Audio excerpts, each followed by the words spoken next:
Halo, kembali lagi dengan Richard Talk.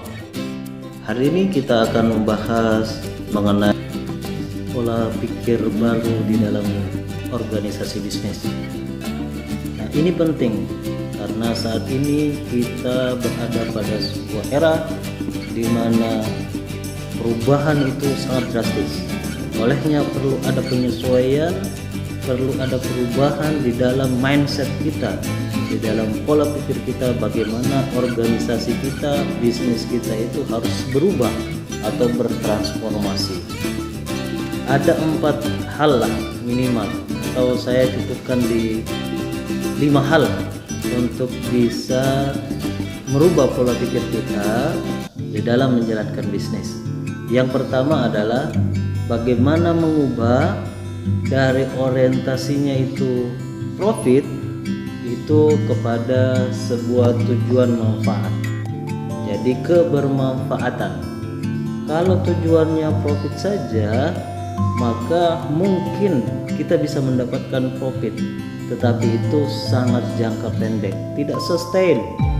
Tetapi kalau kita mengubah mindset kita dari yang awalnya profit kemudian menjadi purpose atau tujuan yang bermanfaat, maka akan ada kesinambungan, ada keberlanjutan dari bisnis yang kita dapatkan. Kalau kata-kata tujuan, maka kita akan berpikir tidak hanya pada saat ini, tetapi bagaimana bisnis yang kita bangun, bagaimana organisasi yang kita bangun itu berkelanjutan. Kenapa? Karena memikirkan hak asasi orang juga, memikirkan lingkungan juga, memikirkan bagaimana secara moral dan etik dan lain sebagainya. Itu yang pertama. Yang kedua, ayo kita melakukan perubahan dari struktur organisasi yang sangat hierarki. Hierarki itu betul-betul clear tuh. Atasan harus nurut dengan bawahan di bawahnya, kemudian secara vertikal sampai ke bawah ke staf-staf maupun yang operatornya itu sangat clear pelaporannya. Nah, kalau sekarang dengan zaman yang sangat-sangat mudah berubah, maka pola itu harus kita ubah menjadi pola networking. Networking itu seperti apa maksudnya?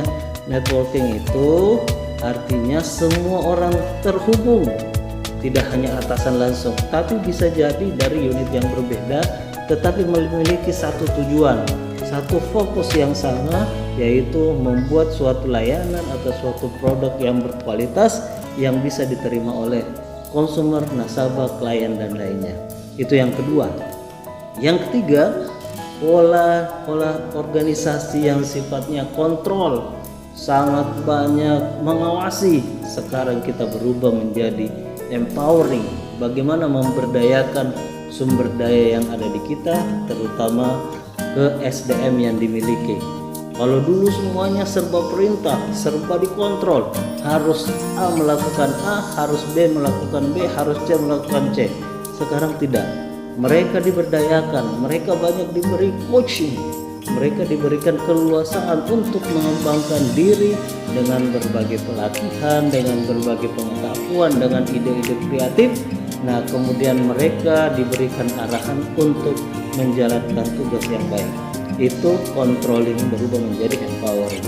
Yang keempat, dari upaya perencanaan yang sangat matang berubah menjadi eksperimen, yaitu bagaimana melihat bahwa dulu kita merencanakan itu betul-betul detail dan tidak ada kesalahan. Sekarang ini kita berubah menjadi kita melihat fenomena yang ada di sekitar kita.